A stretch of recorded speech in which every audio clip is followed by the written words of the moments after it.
Pisahan yang berat, betul-betul berat. Jangankan nama Nabi, sama laki kita yang bangun aja lembangan ditinggal, masya Allah ya bu. Ya, benar. Sama bini kita yang cerewet mah lembangan ditinggal, pak sepi juga rumah, betul nggak?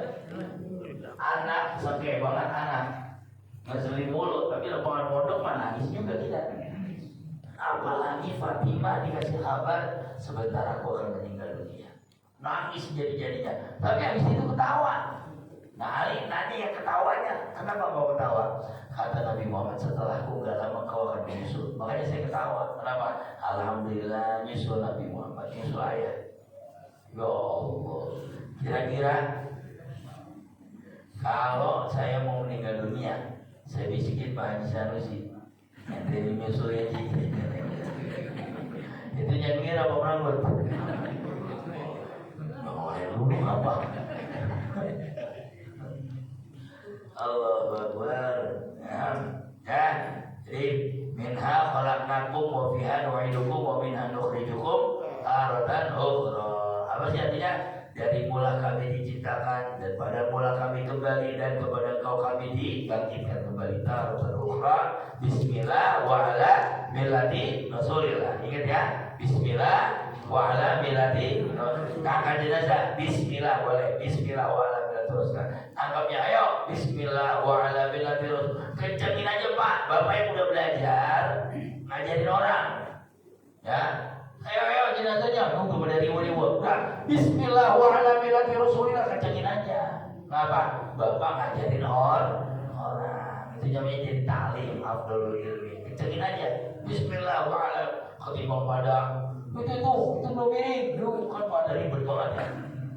Waktu Ustaz Jeffrey Al-Bukhari lama tuh Pak, ada 15 menit ya, nggak dikuburin, jenazahnya digetakin. Kenapa? Mau tahu nggak?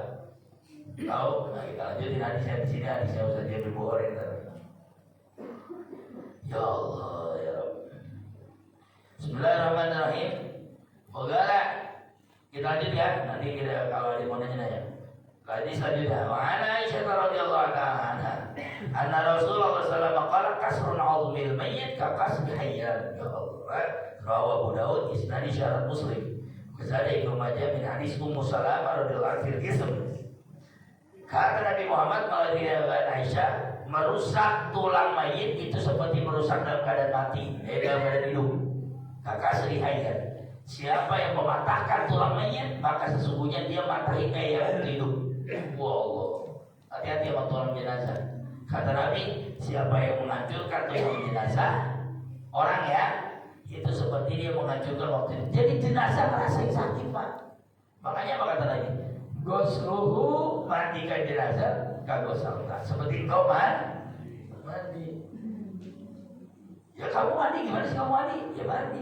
Jangan orang, mandi jenazah kosong. Kita itu kasar amat. Ini hitamnya gak hilang-hilang ini. Emang hitam. Sampai pakai apa namanya? Mandikan mayit. Saking nih orang kalau mengerti ilmu ya, saking nggak maunya mengganggu mayit. Saking sayang orang yang ngasih itu pelan. Ya. Bismillahirrahmanirrahim. Rasulullah pelan. Nah, saya lihat mandikan aja mayit setelah akad tuh sama keluarganya. Bener-bener Nabi dia sayang sama jenazah. Karena kata Nabi tadi mandikan mayit sebagaimana kau mandi. Yang kedua apa? Yang mematahkan tulang mayit maka dia mematahkan kayak waktu hidup. Jadi mayit merasakan. Kalian ada dan ini adalah la tuksiruhu, jangan kalian mematahkan ini. Sesungguhnya dia bukan merasakan itu, tapi bagaimana kita ihtiraman, menghormati jenazah, termasuk tulang belulangnya. Kumpulin tulang belulangnya, kemudian rapikan di sebuah tempat. Sama di Saudi itu, kalau udah berapa tahun diangkat, tulang belulangnya dikumpulin di mana? Wallahu a'lam bishawab. Makanya susah, ziarah ke sana susah kalau yang orang biasa karena tulangnya dipindahin. Ya sudah, kita ziarahnya udah pakai ini aja udah. Ya assalamualaikum aja isinya kepada yang dikuburkan di situ. Di mana? Di sini pada mungkin tulang belulangnya udah diangkat. Gitu ya. Jadi di apa di tanah umum soalnya ditentang dalam bulan. Wa an Sa'ad bin Abi Waqqas, ini saya bilang tadi ya tentang kuburan Ustaz Jeffrey ini. An Sa'ad bin Abi Waqqas qala ilhadu lilahdan wa subu ala libani nasaban kama sana'a bi Rasulillah sallallahu alaihi Muslim. Oleh Baihaqi Jabir wa rufi'a qabrahu anil abdi shibran. Kata Sa'ad bin Abi Waqqas, ilhadu lilahdan, bikinkan untukku liang lahat. Beda lahat, beda syakon, ada dua. Model lahat itu ada dua. Bikinkan oleh kalian untukku lahat, liang lahat. Ini yang nyuruh Abi Waqqas, sahabat Rasulullah yang dijamin masuk surga.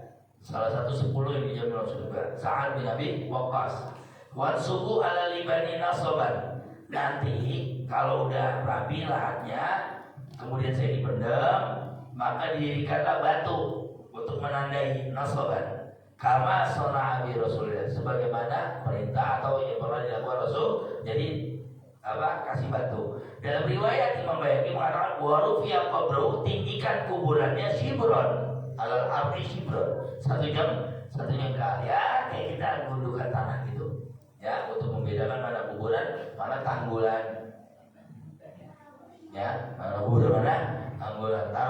Taruh batu di kepalanya. Nah, maka di sini ada pelajaran. Yang pertama, ada sabab ini kalam Sa'ad bin Abi Waqqas adalah bagaimana menunjukkan cara Rasulullah SAW menguburkan mayit. Jadi diperkuat oleh Sa'ad, begini caranya gitu. Maka Allah musaq. Jadi ada liang lahat. Apa sih lahat? Lahat itu jadi bagian pinggiran kubur. Itu namanya liang lahat, lubang landap.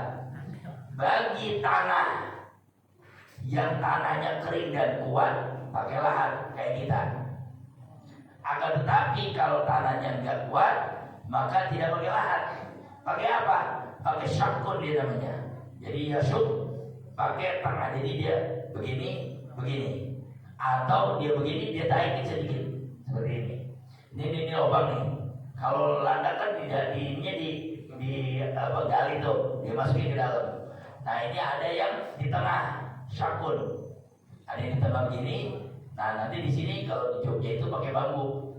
Jadi bukan begini posisi bambunya, jadi begini udah. Kenapa? Karena tanahnya akan runtuh. Nah itu jadi ada mau saja berbohong karena banyak orang yang mengatakan runtuh tanahnya. Karena runtuh tanahnya, sibuk bikin lahat lagi, gitu. Jadi jangan justru runtuhnya tanah karena ribuan orang yang mengantarkan, gitu ya. Maka di sini dikatakan Allah dulana wasyaqqu li ghairina. Liang lahat itu bagi kami dan asyak li ghairina. Jadi cara menguburkan pakai liang lahat atau enggak itu tergantung tanahnya. Idza kana, apabila tanahnya basah, itu tanahnya gempur, kemudian basah dan jatuh, ya bisa, maka dia pakai syak. Syak itu apa? Jadi nggak usah dibikin cowakan, kan jatuh terus tuh. Udah begini aja. Ini jadi kotakannya taruh aja jenazahnya gitu. Atau ditinggikan sedikit karena takutnya ada genangan air. Ya, jadi macam-macam itu boleh. Nggak bintang, enggak. Sekalipun Nabi Muhammad kita ngelakuin begitu. Ya. Apalagi daerah perang kayak Palestina, boro-boro begitu-gituan. Buka pendem aja udah, gitu ya. Nah itu namanya asyak. Jadi orang yang daerah yang sulit bikin lubang landak, maka dia asyak. Bahkan nanti pada hari selanjutnya itu untuk memasukkan lubang landak ada 2 pejuang yang meninggal dunia. Ditanya sama Nabi, mana yang hafalan Quran lebih dulu? Ya Rasulullah, mana yang lebih tua? Jadi dia yang dimasukin pertama, dia yang kedua. Masya Allah. Sampai masalah kuburan aja dilihat mana yang lebih alim, mana yang lebih soleh, mana yang lebih tua. Itu kuburan. Kalau dikatakan kuburan gak punya apa-apa, repotnya Nabi Muhammad terus kuburan. Masya Allah. Jadi jangan sampai kita, ya kalau kita lubang landak bisa bagus, tapi kalau tanahnya gembur ya sudah. Bahkan banyak banget cerita-cerita kalau penanam. Ada orang ditanam sama air udah. Gali air, pendem aja udah. Nggak apa-apa. Yang penting pertama aman daripada syibah hewan buas, aman dari bau bangkai yang menyengat karena terlalu pendek. Ya di Jatisari itu Pak, kalau kita lewat, ini pengakuan anak-anak saya yang suka ngubur, kan dia bawa ambulan ya. Dia bawa ambulan tuh, ambulan partai apa tuh. Dia sedih Pak, kalau di Jatisari Ustaz, kita agak ke tengah, bau bangkai. Jadi seperti bau pembuangan tempat sampahnya Bantar Gebang. Padahal kayak sampah. Kenapa? Jenazahnya pada kependekan. Kurang dalam, cuma sepinggang. Ya Allah, kayak apa itu Pak? Makanya terkenal tuh. Ya, dia kan suka nguburi gitu. Anak kan, waduh kayaknya aneh, harus keson pengen tahu gitu. Dia pengen tahu. Dia bilang, bau bi. Saya kalau lewat itu bau aman. Berarti pendek-pendek banget, kurang dalam, cetek-cetek. Nah itu haram itu hukumnya. Salah satu makna kuburan adalah menutup bau. Kan sering saya bilang, bangkai manusia, bangkai terbusuk dan terbau di muka bumi. Bangkai manusia, bangkai anjing, bangkai binatang pembok apa. Tapi begitu manusia mati, di mana aja ketemu tuh bangkainya. Berapa kilo ketemu radiusnya? Karena tubuh kita ini kompleks, apa aja kita makan, betul nggak? Kalau pohon singkong, kambing makan apanya dong? Kita apanya? Nah itu tuh manusia tuh. Ya kan? Yo. Tales. Iya benar ya? Bukan ubi. Ubinya kita hajar, daunnya kita hajar juga, direbus dia pada ubi. Silang ya. Mangga. Ya. Oh ya Allah, pisang jantungnya kita hajar. Kepolnya kita hajar, daunnya lah. Manusia rakus, paling bau bangkai manusia. Jadi kemudian saya kalau ngantar ambulan bau tuh. Ya karena terlalu cetek barangkali ya. Jadi harus kuburan itu pakai lahan, dibikin lubang. Ya Allah Pak, gelapnya itu lahan kayak apa ya? Nah, sering-seringlah datang ke kuburan. Kemewahan dunia, lampu yang bercahaya, wajah-wajah yang cantik, kelar. Innalillahi wa inna ilaihi raji'un, pendem, gelap, selesai, orang pulang, hancur deh. Jasad selesai semuanya. Ya, kemewahan dunia, gemerlapnya majelis-majelis, ya, bersolawat, makan kebuli bersama, semuanya. Mereka yang CFD pagi-pagi begitu masuk ke kuburan, orang pulang selesai semuanya, kecuali amal perbuatannya. Nih, malam ini akan menerangi kuburan kita. Jangan takut, la takhaf wa la tahzan, innallaha ma'ana. Ya, makanya rajin. Ya, rajin. Ya, capek, berapa kan capek, orang kerjanya capek kok. Tapi nanti kan digajinya nikmat. Kan, satu lagi nih, wali muslim. Gimana muslim? Berdasarkan yang lahat tadi itu ya. Maka Imam Muslim meriwayatkan, naha Rasulullah ayyujassasal qabr. Nabi melarang untuk membentai kuburan, menembok. Wa ayyaquda alaih, dan duduk di atas kuburan. Wa ayyubna alaih, dan untuk dibangun kuburan. Muttafaqun alaih. Ini kalau sekilas, wow, haram, pasti gitu. Baca, dia tafsirnya. Tes apa sih mana Arabnya itu? Jadi kalau nah Rasulullah kayak nahanya, saya mau tanya, Rasulullah melarang kencing diri kan? Melarang kan? Ente ada kencing diri kan? Nah saya mau tanya, apakah larangan Nabi kencing berdiri sama sama larangan mabuk? Beda. Apakah larangan kencing berdiri sama sama larangan makan babi? Makanya pahamin, gak semua larangan dong tendensinya orang jadi kafir. Gak semua larangan itu pasti ada natijanya. Oh, larangan kencing berdiri dosanya kecil, gitu loh. Jangan larangan itu kemudian menafikan bacaan Quran, menafikan sholat sunnah. Oh, gak sah, ente kencing diri gak sunnah, begini. Sepertinya dosa yang ini menghancurkan semua amal. Sama sepertinya hanya gara-gara kuburan orang jadi musyrik, jadi apa, jadi apa, kita pahami dulu. Kalian, saya nggak pernah mengatakan dari Habib, pasti dari ulama. Habib siapa sih? Habib tukang baca doang. Siapa tukang bacain doang, benar deh. Kalau dikatakan pintar, ya Allah kagak dah. Kita bacain ini kata ulama begini, terima syukur, ya udah. Di ulama juga kan syaratnya jelas.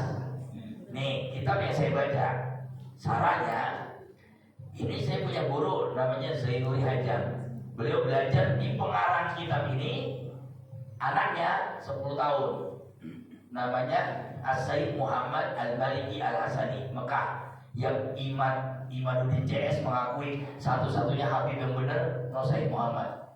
Oke, Imaduddin CS saja mengakui itu. Oke, halo. Nah, Sayyid Muhammad punya bapak namanya Alawi Al-Maliki.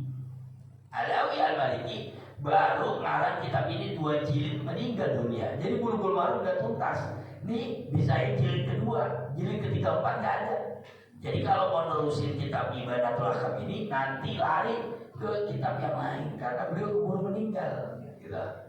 Dan Sayyid Alawi Al-Maliki ini muhaddis, derajatnya muhaddis, orang yang nggak pernah lihat perempuan yang haram. Saya ulangi, karena beliau tinggal di Mekah, kediaman beliau sekitar 10 km dari Masjidil Haram. Saya sampai sana, nomor ini dibagi kita sama anak-anaknya, sama cucunya beliau, Sayyid Ahmad, tapi beliau muridnya ada Habib Kazim ya, dan bagi Habib Kazim itu sama Habib Abbas yang waktu itu ceramah di sini nih, ya sama Habib Abbas, satu angkatan di Sayyid Muhammad Al-Maliki. Nah ini yang dikarang oleh beliau. Nah, Sayyid Alawi Al-Maliki ketemu dengan Kiai Haji Nur Ali, guru kita. Jelas ke ilmunya. Jadi bukan kenal di YouTube, bukan by follower, emang guru dengan guru, kiai dengan kiai. Maka kita lihat apa sih larangan Nabi? Yang pertama, an-nahyu an tajsisil qabri, larangan dari menembok kuburan. An-nahyu lil karohah, hukumnya larangan makruh. Paham tuh? Makruh, cuma sampai makruh doang, berarti sama merokok tuh. Rokok hukumnya apa? Makruh. Kan yang larang cuma Muhammadiyah dan teman-teman salah. Coba tanya NU, wajib nggak? Nggak, coba tanya. Coba. Ya, jadi begitu modelnya. Makan jengkol apa? Sejak kapan ente memang menghukumi jengkol makruh? Nabi makan nggak? Dari mana tuh hukum jengkol? Nabi kagak makan tuh makruh-makruhin. Paham gak maksudnya? Berarti ente menghukumkan sesuatu yang nggak Nabi hukumkan. Coba. Makanya kan pertarungan jengkol dan rokok beginian kagak kelar-kelar. Jangan jengkol kagak ada, kotek kagak ada. Yang jadi makruhnya apa ya? Oke, sekarang baunya kalah sama relaksa. Jengkol hukumnya jadi ilmu begitu. Iya ya. Saat hukum itu ada ketika ilatnya ada. Tuh baru ngaji usul itu. Hukum itu ada beserta ilatnya. Begitu ilatnya hilang, hukumnya jadi hilang. Hukum jengkol ada karena bau. Begitu baunya hilang, jengkol jadi. Ya karena ada hukumnya dari Nabi, benar nggak? Emang yang ngejengkol, yang makruhin jengkol sekali. Saya belum pernah baca kitab begini. Anak jengkol, bang ente doang itu. Awas deh. Ini kalau perokok ada kasih begini, bola dadanya bangin banget begini. Iya juga, ya. Dan Nabi kagak ada. Kan mengharam-haramkan ulama dan. Singkatnya maksud anak, lihat hukum itu ada beserta ilatnya. Ilatnya apa? Karena dimakruhkan, dilarang karena orang kalau dulu bangun kuburan itu untuk disembah. Dibanggain kuburannya kemudian disembah. Nah sekarang ilat itu udah nggak ada. Mohon maaf ya saya, di sini katakan ada makom Kiai Abdul Syafi, ada nggak yang nyembah Kiai Abdul Syafi sekarang? Orang pada ke situ, anak-anak STS Asafiyah pada nyembah nggak? Oh Kiai pada nyembah nggak? Ilatnya hilang beserta hukumnya. Nah sekarang orang sekarang disamai dengan orang jahiliyah. Saya ziarah ke Sunan Gunung Jati, itu sama kayak Abu Jahal datengin Abdul Latta Uzat, mana lah haula wala quwwata illa billah. Jadi kerjaan kita disamain sama kaum jahiliyah. Ayat-ayat buat orang jahil dipakai buat ibu-ibu pengajian majelis taklim yang ziarah coba. Ya Allah, tega banget itu 8 bis mau ziarah, mau berterima kasih sama sang wali yang menyebarkan Islam. Demak Bintoro, Gajah Tamu sampai ke Ampel Delta, ketemu sama Raden Patah, ketemu Raja hari ini yang dulu sinkretisme menjadi monoteis, menjadi tauhid di bawah naungan Sunan Kalijogo dan lain sebagainya. Mereka mau nambah tilas itu, justru memperkuat keimanan. Ya tiba-tiba dianggap menyembah kuburan. Sejak kapan orang datang ke Wali Songo nyembah-nyembah? Emang ada yang nyembah-nyembah? Andai pun ada yang nyembah, nah di situ musyriknya. Makanya tugasnya ulama melempengkan, tapi bukan berubah hukumnya, gitu ya. Hukum tetap ada. Bayangkan membangun kuburan itu an-nahyul karo' inda a'immatil arba'ah, di sisi 4 imam. Wa hikmatu an-nahyu anal qabr lil bala la bil baqa. Kenapa dianggap dilarang sama Nabi? Karena kubur harus hancur, dia enggak bakal kekal. Wa anna tajsis, kalau dibangun di nanti dunia, itu kayak dunia jadinya. Kayak dunia. Maka kira-kira bapak-bapak kalau punya duit terhadap banyakan, kemudian jadi orang tua ada dicintai sama anak, titip aja salam. Nah, saya tahu kamu semua cinta sama bapak. Uang bapak banyak, tolong kuburan bapak dibikin sederhana aja. Ya saya diwasiatin begitu. Kayak As-Sayyid, kayak Al-Habib Abdurrahman Bukit Duri. Al-Habib Abdurrahman Bukit Duri yang dipanggil Sayyidul Walid, itu gurunya Kiai Haji Ubaidillah. Dan seluruh keluarga Kiai Haji Abdul Jalil itu ngaji semua beliau. Apa pesan beliau? Begitu semua ulama ngaji sama beliau. Termasuk Habib Saleh, semua. Siapa yang kenal Sayyidul Walid? Apa pesan beliau? Nanti anak kalau meninggal sama Walid, sama para anak-anaknya Abu Bakar, nanti anak kalau meninggal tolong kuburin di tempat biasa, di kuburan biasa, dan jangan dibangun pakai rumput aja. Sampai sekarang wasiatnya dijalani. Jadi kalau kira-kira takut guru solihin terlalu berlebihan terlalu soleh, kita yang wasiatin anak kita, gitu ya, yang wasiatin anak kita. Makanya kemudian ada kontroversi kuburan yang uji di marmer. Ya, kenapa? Nih di sini kuburan itu di marmer. Wana izakana fi milkil bani, kalau dimiliki sendiri tanahnya, kalau dimiliki sendiri itu makruh. Di tanah sendiri kita bangun, Haji Sanusi kuburan dibangun gitu nanti, itu baru makruh doang, baru makruh. Wa anna fi musbalah, kalau di tanah umum haram. Nah saya mau tanya Ustaz Jebri, di tanah umum atau tanah wakaf? Umum kan di mana sono? Iya, makanya waktu dibangun itu kontroversi karena itu tanah umum. Nah keluarga bilang tanah itu udah dibeli, jadi yang akan dikuburkan di situ keluarga besar saja. Makanya Haji Ismail Modal ayahnya udah 20 tahun baru Ustaz Jebri, gitu ya. Jadi saya tahu betul cerita-cerita itu. 1 minggu sebelum Ustaz Jebri meninggal, kita satu panggung dengan anak kandung saya di Pondok Labu. Dia udah sakit, bayangin sampai jam 2 siang dia nungguin, cuma saya nungguin. Satu masjid full itu Pak, keluarga besar bebek goreng Haji Selamat. Saya bilang, ini Bang Haji kemana ya, orang udah nungguin Ustaz, gimana bubar aja nih kita.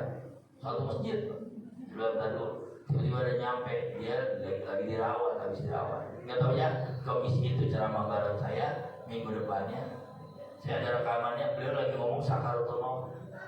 Allah, beliau lagi ngomong sakaratul, dia bilang begini, saya ingat itu ada videonya, saya masih ada CD-nya. Bagaimana Ustaz kalau kita lagi baca Quran kalau ada, ya diambil oleh Allah, kata dia begitu. Nggak taunya seminggu lagi dia diambil oleh Allah, gitu ya. Jadi kalau beliau itu masalahnya adalah di tanah umum. Kalau di tanah umum memang nggak boleh, karena itu akan dipakai orang lain nanti. Kalau di tanah pribadi silakan saja, tapi hukumnya makruh. Ingat di sini 45 hukumnya makruh. Kemudian duduk di atas kuburan, nah baru anda tahrim. Yang pertama, dulu orang duduk di atas kuburan untuk buang air. Lihat nih, Amma iza kana julus li qada'il hajat min baulin aw ghaid. Adapun duduk-duduk orang di atas kuburan itu untuk buang hajat. Allahu Akbar. Zaman dulu tuh untuk buang air besar atau buang air kecil. Innahu tahrim. Ya Allah itu haram. Ya orang dulu gak tahu, makanya kudu ditinggiin 1 sifron. Membedakan mana kuburan, mana tanah lapang gitu ya. Jadi gak ada urusan sama tunumpang kencing ya. Gak ada urusan. Ini urusan ada tahrim kepada kuburan. Jangan duduk-dudukin kubur. Ila darurat. Kalau darurat, kecuali darurat. Jangan lagi ngangkat jenazah kan susah tuh. Akhirnya kuburan diinjak-injak. Sebagian juga didudukin. Karena lagi kuburan jenazah itu boleh-boleh saja. Sampai situ, insya Allah kita lanjutkan pada pembahasan masih di seputar berkuburan. Monggo, ada yang nanya silakan. Kalau tidak, saya tutup. Ada nih Pak. Enggak.